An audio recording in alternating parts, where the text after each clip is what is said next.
The first sound wasn't a gunshot. It was a crack, the wooden kind. Someone hit a baseball, and for a second, everyone froze.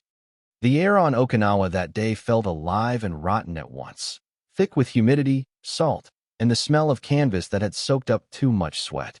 Summer, 1945. The war was almost over, though no one dared believe it. Camp number 14 sat behind a line of rusting barbed wire on the island's southern edge, where the jungle met the sea. The 132nd Infantry's records were neat. 60 prisoners to a tent, guards rotated every 6 hours. The reality was chaos dressed in routine. Men spoke in whispers, moved like ghosts. Sergeant Bill Harper hadn't slept properly in weeks. His uniform clung to his skin, his nerves stretched thin by the silence that came after battle. He'd fought through Saipan and thought he'd seen every way a man could break. But here, in this stifling camp, surrounded by defeated faces, the quiet felt heavier than any gunfire. The prisoners rarely looked up. When they did, their eyes slid over the guards like through smoke, seeing everything, forgiving nothing. That afternoon the air was so still it hummed. The clouds promised rain but held it back, as if waiting for permission. Harper sat on a crate outside the mess tent, writing in his small field diary. They look at us like we're the ones who died. But when one of them saw the bat, I swear, his eyes lit up like a kid's. The bat had turned up that morning, packed with medical gear. Nobody knew why. American ashwood, cracked and sun-bleached, initials carved near the handle. J. R. H. Harper ran his thumb along the groove. He hadn't touched a bat since before the war, back in Kansas, when his brother still threw curveballs at sunset. Private Jenkins, a tall kid from Missouri, kicked at the dirt nearby, trying to look busy. Harper asked if he played. Jenkins nodded, sheepish, and fished a scuffed baseball from the same crate. The leather was split, but it held together. They stepped into the open yard, where the ground was packed hard by boots and dust. A strange impulse, maybe boredom, maybe something like longing, pushed Harper to toss the ball. The sound of wood striking leather echoed through the camp, clean and sharp. Every head turned. Even the wind seemed to pause. The ball bounced against the inner fence, rolled to a stop beside a Japanese prisoner who stood motionless, eyes fixed on it. Then came the murmuring, quick, uncertain Japanese voices. One of them, an older man with sharp cheekbones and a soldier's posture, stepped forward. His uniform hung loose, but his presence didn't. He looked at Harper, then at the bat, and said something quiet to the interpreter. Corporal Dwyer hesitated before translating. They want to play. The words seemed impossible. A few guards laughed nervously. Others stared, unsure if they'd misheard. The old man didn't smile. He waited, head bowed slightly, as if offering something sacred. Behind him, other prisoners stirred, cautious, restless, alive in a way Harper hadn't seen before. He felt the weight of the bat in his hand, its grain rough beneath his calluses. Part of him wanted to refuse. It felt wrong, almost blasphemous, to play with the same hands that had held rifles. But another part, quieter and older, remembered the peace of a summer field, his brother's shout, the thud of a perfect catch. He looked toward Captain Merritt, standing near the gate. Merritt gave the smallest nod. So Harper stepped back and gestured toward the yard. The old man, Dwyer called him Kentamori, began drawing bases in the dust with a stick, each one measured and exact. The guards watched, spellbound. The prisoners moved with an eerie grace, forming teams as if they'd rehearsed this moment in their minds for months. Someone produced a stick to serve as a bat for the second team. The first pitch came slow. A miss. Laughter broke, hesitant, brittle. Then another pitch. This time the crack rang out again, and the ball soared low over the yard, rolling through the dust. Cheers erupted, guards, prisoners, everyone at once. It was laughter that sounded half forbidden, as if joy were a dangerous language. The sun dipped behind the ridge, staining the tent's gold. Sweat and dust mixed on Harper's face. He didn't bother wiping it away. He watched Mori at the plate, calm, balanced, eyes narrow with concentration. Harper wound up and threw. The man swung. The contact was pure. The ball climbed higher than any before, tracing an arc against the bruised sky. For a heartbeat, no one moved. Then a guard dove, missed, and the field exploded with noise. Even the men behind the wire were clapping, some shouting words no one translated.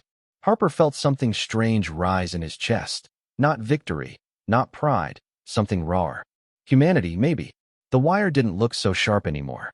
The bat, dusty and cracked, lay between them like a truce no one had signed. Then the wind changed. The smell of rain thickened, metallic and close. The camp quieted again, as if remembering itself. Harper looked toward the horizon where the clouds hung heavy. A metal rattle echoed from the gate, the kind that means someone's coming. Every head turned. The air froze between heartbeats. Harper still held the ball, his fingers pressed deep into the worn seams. He lifted his arm, ready for another pitch. But the feeling in his gut had changed. Something was about to happen, something that had nothing to do with baseball. The ball left his hand. For the briefest moment, before the bat could swing, the world held its breath. Baseball instead of war. But who would truly win this game? Where are you watching from? Let me know in the comments below, and don't forget to subscribe to this channel. It wasn't a baseball field. It was a prison yard surrounded by barbed wire. Yet someone drew bases in the dust, perfect, like they'd done it 1,000 times before. The morning after that first strange game, Camp No. 14 woke with a tension that felt almost fragile, like glass that might break if someone spoke too loud. The sky hung low and gray, and the air smelled of wet iron. Harper stood at the edge of the yard, watching the prisoners form neat lines for inspection. No one mentioned what had happened the day before, but everyone remembered it. By the official report of the Ziv Corps, the camp held 9,432 prisoners that summer. Discipline, strict. Contact, minimal.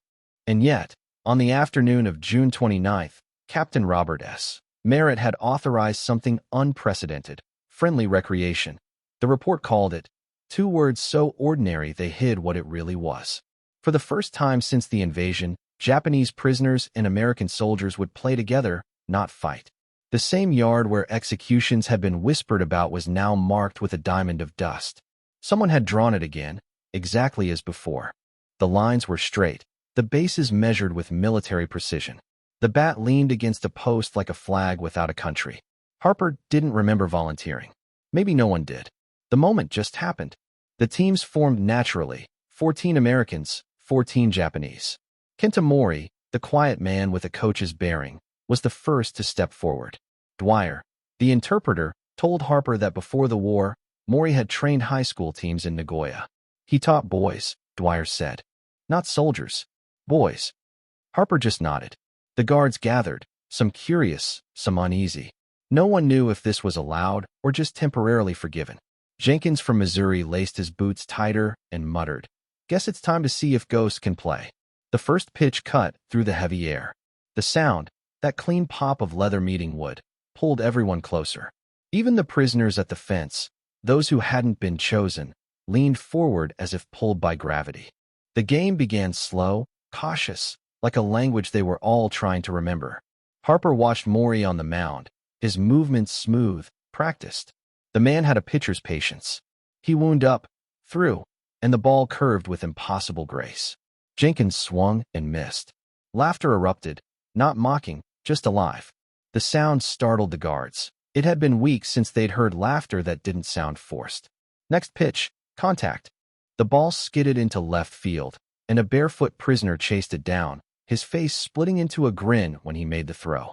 Harper clapped before realizing what he was doing. So did others. The applause spread like fire through dry grass.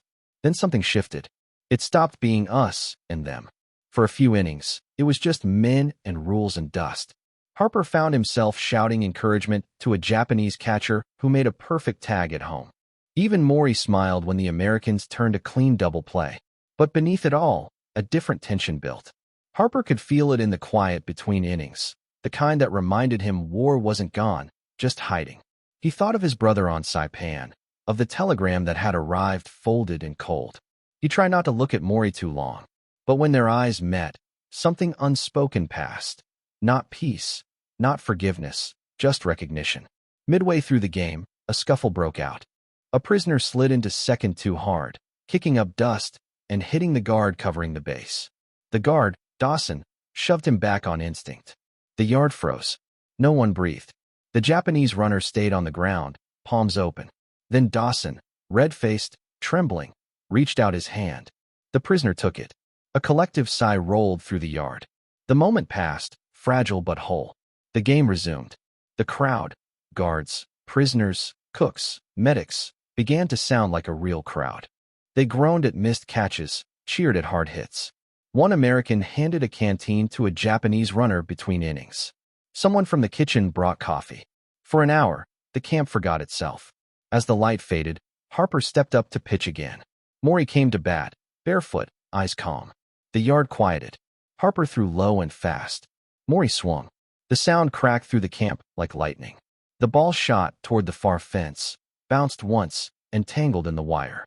The prisoners roared. Even the guards cheered. For a few seconds, no one remembered which side they were on. Then, silence. The sound died faster than it had come. The laughter thinned into whispers. A radio crackled near the command tent, spitting static and something urgent in the background.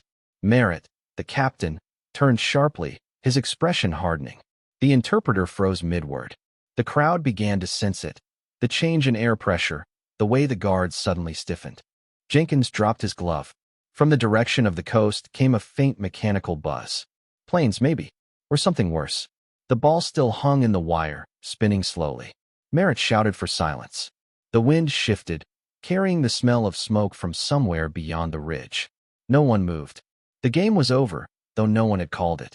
And as the first horn blared from headquarters, 3 short bursts, a pause, then 3 more. Harper realized this day would never be written as friendly recreation. It would be remembered as the moment before everything changed. He looked up. The prisoners were staring east, toward the horizon. Not in fear, in knowing. Outside the wire, something had happened, and it was already too late to stop it. The game stopped mid-inning. The sky, silent, unnaturally so. Then someone whispered, "Planes, coming from the east." The words moved through the yard like a chill. Bats lowered. Gloves sagged against thighs. The crowd, which only minutes earlier had been a single warm creature of breath and laughter, drew itself into ribs and bone again. Harper felt it first in his teeth, that subtle change in the air that precedes a storm or a shelling. But there was no thunder. Only a hush that made the wire sing a thin note. It was August 7th, 1945. They did not know that date would be taught to children. They just knew the radio had coughed twice and died. Lines out of headquarters were down, field phones spitting static. The island held its breath. Merritt's boots bit into the dirt as he crossed the yard and barked for order without raising his voice. The guards drifted to posts. Rifles that had spent an hour leaning like tired men woke upright. The prisoners folded into one another with the instinct of schooling fish. Later, in a notebook smudged with humidity, Merritt wrote, "The Japanese stopped playing first. They stood still, as if they'd heard something we didn't." Harper had seen it too. One moment, Maury's team chattered like boys. The next, a quiet settled over their faces that wasn't fear. It looked like recognition. The mechanical buzz didn't grow louder. It vanished, as if swallowed by the cloud's ceiling. The only moving thing was a scrap of paper stuck in the fence, fluttering, a white tongue in a barbed mouth. Somewhere beyond the ridge a dog barked itself hoarse and quit. The mess tent lantern flickered once, twice, as if choosing a side. "Positions," Merritt said, more ritual than necessity. Dawson checked the gate. Jenkins, hand on his weapon, couldn't keep from glancing at the diamond, where the base baths still made sense. The interpreter Dwyer stood half-hidden, clutching his notebook like a Bible he'd just remembered. Across the yard, the prisoners formed a tight circle. No orders were given, none were needed. Heads bowed, hands folded or pressed flat against thighs. A murmur rose and fell, not chanting, exactly, but the soft friction of breath on words. Harper found himself listening for a phrase he knew and heard none. He realized, with a start that almost hurt, that not all prayers sounded like home and still counted.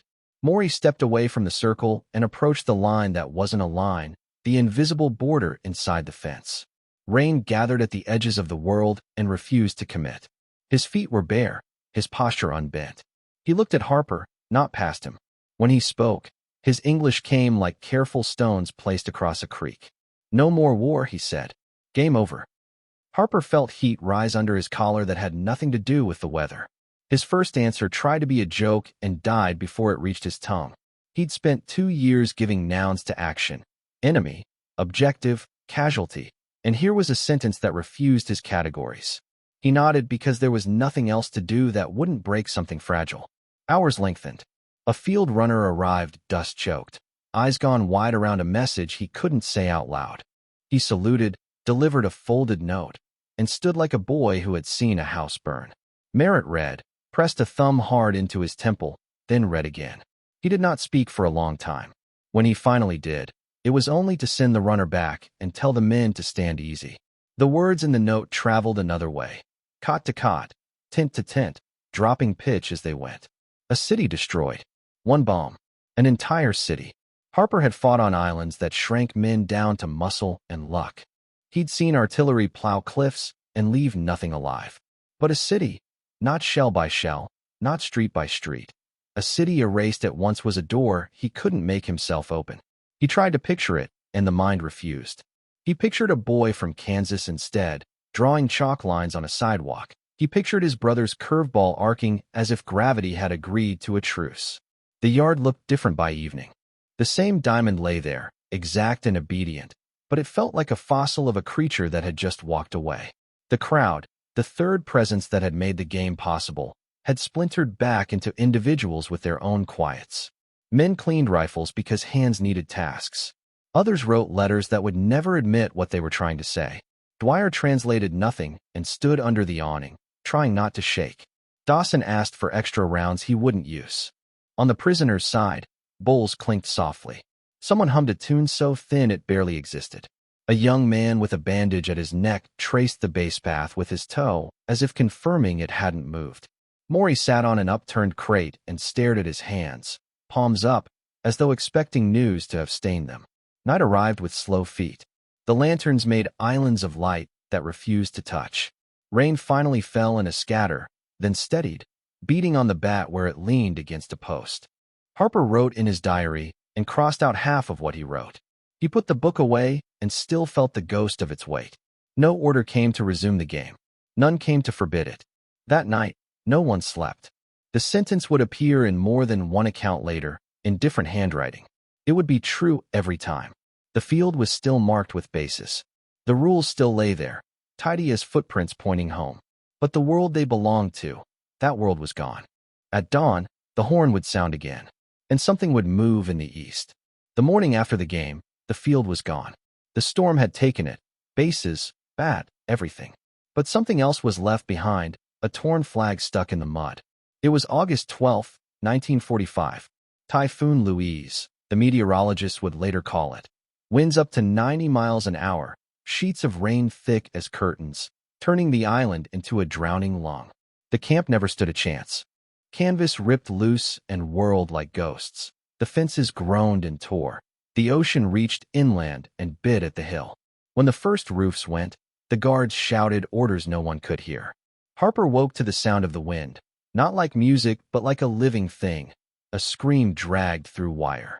The barracks door blew open, and the air hit him full in the chest, wet and hard. Outside, tents buckled, poles snapped, and the earth ran in brown rivers. He saw men, Americans and Japanese both, clutching the same ropes, trying to hold the camp together with bare hands. Captain Merritt was already in the yard, his voice shredded by the storm. "Keep the lines tight," he shouted, though the lines had already vanished. The prisoners huddled near the collapsed kitchens, their guards unsure whether to chase them back or pull them closer. Harper grabbed Jenkins by the collar before the wind could take him. They crawled toward the central trench, the only shelter left. In his later report, Merritt would write, "We thought they'd try to escape. Instead, they helped us dig trenches." And they did. Barefoot, soaked to the bone, the Japanese prisoners dropped to their knees beside the Americans, clawing at the mud with shovels and bare hands. The earth slid faster than they could move it, filling the holes they dug, but they kept going. One of them, Harper recognized Maury by the shape of his shoulders, tore off his own shirt to bind a wound on a soldier's leg. Lightning split the sky in a sheet of white, showing the camp for what it was, a mess of broken poles, bent metal, and men who could no longer tell uniform from uniform. The storm roared so loud that speech was useless. Everything was gesture and instinct. Harper saw Maury again, this time hauling Dawson, the second baseman, out from under a fallen beam. Dawson was screaming, leg twisted. Maury lifted, Harper pulled, and together they freed him. The beam crashed behind them, swallowed by the flood. The flag went next. It tore free from its pole and skated through the rain like a wounded bird. Harper watched it whip away into the chaos. Then, through the haze of water, he saw a figure stumble after it, one of the prisoners. The man ran half-blind, caught the flag before it sank into the trench, and dragged it back. Wind nearly took him off his feet, but he pressed on, driven by something no order could command. When he reached the shattered mast, he tied the cloth back in place with trembling hands. For a long moment, no one moved. Rain hammered down, thunder rolled, and that ragged flag snapped in the wind, red and white against gray. A Japanese prisoner had just raised the American flag. Harper felt something collapse inside him. Pride, shame, gratitude. He couldn't tell where one ended and the other began. When the storm eased, silence came slow. The sea retreated, leaving the yard slick and ruined. Men crawled from trenches like survivors of the same shipwreck. The guards counted heads by lantern light. Some prisoners had vanished under the debris. Others helped lift beams and dig for the living. The wire lay twisted in the mud, useless now. At dawn, the wind was gone. Only the wreckage remained. Tents flattened, crates floating in puddles, rifles rusting where they'd fallen. The flag still clung to its splintered pole, waterlogged but upright. Harper found Maury sitting in the open, breathing hard, eyes half closed. Neither spoke. They didn't have to. Later, in his diary, Harper would write, "That day, I realized they didn't lose the war. We all did." The guards finished their count as the sun rose, turning the mud gold. Merritt looked at the ledger, frowned, and counted again. One number didn't match. One prisoner was missing. They searched the wreckage twice. Nothing. No footprints. No sign of escape. Only the flooded yard, the smell of salt, and the soft buzz of flies returning to what was left. Then Harper saw it, near the trench where the flag had been retied. Lines drawn in the mud, simple and exact. For bases. A diamond. Someone had marked the field again. They said Maury escaped. But no one ever saw him leave. No footprints, no signs. Just that quiet diamond in the dirt after the storm, for bases pressed into mud as neatly as a signature. The wire lay twisted, the flag hung heavy with rain, and Merritt's men went tent to tent with a ledger that wouldn't balance. One name refused to answer. 3 days later, when the radios began coughing words again, the military police wrote the first version of the truth. The report was dated August 16, 1945, SGT. Kenta Mori presumed escaped during Typhoon Louise. Likely exploited loss of perimeter integrity. 2 lines stamped and filed. Before anyone could chase the rumor to the shore, another message swept in from a different sky. Japan had announced surrender. Orders shifted from holding to processing. Searches were deprioritized. Paper moved faster than people could. Merritt wouldn't let it settle. He held the report in one hand like a misdealt card. Why run when the gate is about to open? He wrote in his notes, not as an officer, but as a man who had watched a prisoner raise a foreign flag in a storm. He walked the yard at dusk, stopping where the bases had been drawn, toe-finding the lines even after the sun burned them dry. If he'd wanted out, he said to Harper, he could have vanished before breakfast. He stayed through wind that tried to erase us. Guilt worked under Harper's ribs like a wire. He'd been the last to speak to Maury, that was true. The conversation lived in his notebook and in the air between them, precise and stubborn. Maury had stood at the fence the evening after the typhoon, sleeves rolled, hands split from rope and shovel. The field was a rumor at their feet. In baseball, he'd said slowly, reaching for the right English, the game ends when both teams shake hands. Not before. Harper had nodded as if he understood, then turned away to help count canteens, and the moment had ended like a pitch that never found the plate. Patrol still went out. They moved along the coast, where the storm had chewed the land down to splinters. The sea had flung back its refuse, poles, crates, a door with half a hinge, twisted wire, a child's sandal that didn't belong to any ledger. 3 days after the report, Jenkins flagged Harper from a tumble of driftwood. "Sir," he called, voice low, "you need to see this." It was the rib of a small boat, scarred and swollen from the sea. On the inner curve, where a palm might rest, Someone had cut a rough circle with 2 seams. Not a letter, not a number. A baseball, knifed into the grain with a patient hand. The mark was fresh enough to raise splinters. Jenkins looked at Harper like he was asking permission to believe. Could be anyone, he said, though he didn't sound convinced. The tide sighed around their boots. Harper touched the carving and felt the sting of salt in the cut of his fingertip. He didn't log it. He slipped the broken piece into his jacket under the eyes of a sky that pretended not to notice. Back at camp, he wrapped it in a rag, slid it into the bottom of his footlocker, and told no one. He could not explain the decision to himself. Maybe it was superstition. Maybe it was ownership. Maybe he wanted one part of the story that paper couldn't confiscate. The days stumbled forward. Surrender broadcasts bled through static. Men pretended they heard every word. The camp softened at the edges. Fewer rifles slung. More cigarettes shared. A cook sent coffee to the prisoner line, and no one wrote him up. In the evenings, the yard lay bare, the storm's scars still raw. Sometimes the diamond ghosted back in under certain light, as if the ground remembered where the feet had been. No one drew it again. Not in daylight. Merritt kept asking, why would he run? The MP captain shrugged and tapped the report with a pencil. Presumed escaped. Language neat as a stitched wound. The truth, meanwhile, wandered off like smoke. Harper carried the boat rib in his pocket when he walked perimeter alone. He'd rubbed the carved stitches with his thumb until his skin grew smooth there. In his diary, he wrote sentences that ended before they reached verbs. Saw Maury lift Dawson. Saw flag go up. He crossed out the lines that looked like prayer and left the rest. Some nights, he woke to the wind picking at the tent like fingers and heard the clean, impossible crack of bat-on ball. It wasn't there, of course. The yard was a spill of mud and wire and resilient weeds. But the sound lived somewhere between his ears and his throat. He would sit up, heart racing, and turn his head toward the fence before he could stop himself, certain he'd see a barefoot figure setting his feet in the batter's box that the rain had erased. The ledger closed on camp number 14 that month. Boxes shipped. Men reassigned. The war was a verb learning its past tense. One line and one report kept its place. Presumed escaped. The word presumed did a lot of work for very little ink. Jenkins asked once, quietly, if they'd ever find out for sure. Harper didn't answer. He touched the wood in his pocket and felt its stubborn curve press back. A boat, a storm, a mark. A man who said the game ends when hands meet. The sea kept its own records. The camp learned to stop listening for them. The war was over, people said. Processing, repatriation, paperwork. The men packed memories the way they packed kit, folding what wouldn't fold, pretending the rest would fit. Yet every time a bat cracked in the distance, at the dock where sailors killed an hour, in a village where kids used a broomstick and a taped corkball, Harper's head turned before the sound was done traveling, as if sound could deliver an answer faster than a letter.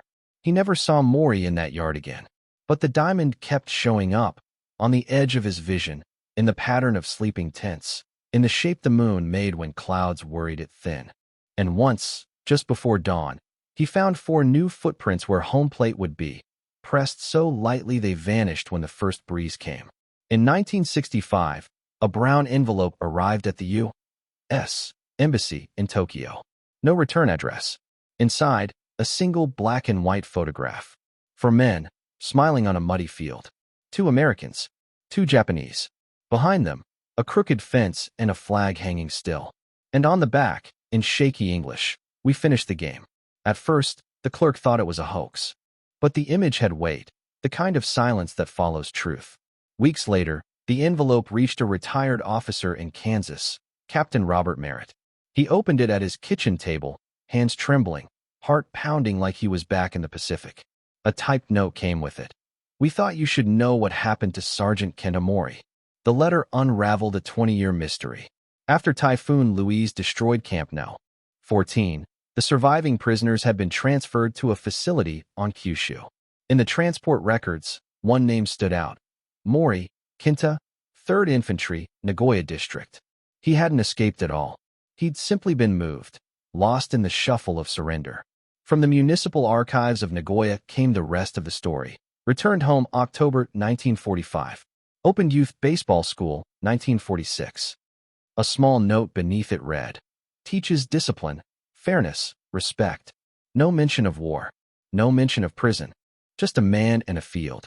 On the wall of that little school hung a faded photograph. Rain-spotted, curled at the corners, but unmistakable. An American sergeant holding a bat beside a group of men in tattered uniforms. The outline of 4 bases behind them. Underneath, written in careful Japanese, Camp Number 14, Okinawa, 1945. When Merritt saw the image in a newspaper article, he sent a copy to Harper. By then, Sergeant Bill Harper lived quietly outside Wichita, half-blind, the war folded inside him like an old map. The package arrived with no letter, just the picture. Harper laid it on the table, turned on the lamp, and looked for a long time. He recognized Maury immediately. Older now, thinner, wearing a clean white shirt, and that same stillness in his eyes. Around him were children, barefoot, holding gloves too big for their hands. Behind them, the dirt field was marked with perfect bases. Harper turned the photo over. The same words stared back at him. We finished the game. That night he wrote in his old field diary, the paper soft with age. Maybe we didn't win that day, he wrote. Maybe we learned how not to lose. He closed the book and didn't open it again. Historians would later confirm it, through reports, archives, and local interviews. Maury had survived the war, returned home, and built something simple from its wreckage. He never spoke publicly about the camp. When asked why he chose baseball, he'd smile and say, because it teaches you to wait for the next pitch. Harper never met him again. But sometimes, when a game played on the radio, he'd pause mid-sentence and tilt his head, listening for the sound of a wooden bat hitting leather. That clean, impossible crack that could still lift the weight off the years. The embassy kept the original photo. A copy hangs in Nagoya to this day, in a small school surrounded by noise and laughter. The children don't know the names of the men in it. They just know the story their teacher tells, that once, in a war, 2 teams played one unfinished game. No medals were given. No speeches made. Only a picture. Proof that, for a single moment, enemies stopped being enemies long enough to remember how to play. And maybe that's all peace ever really is.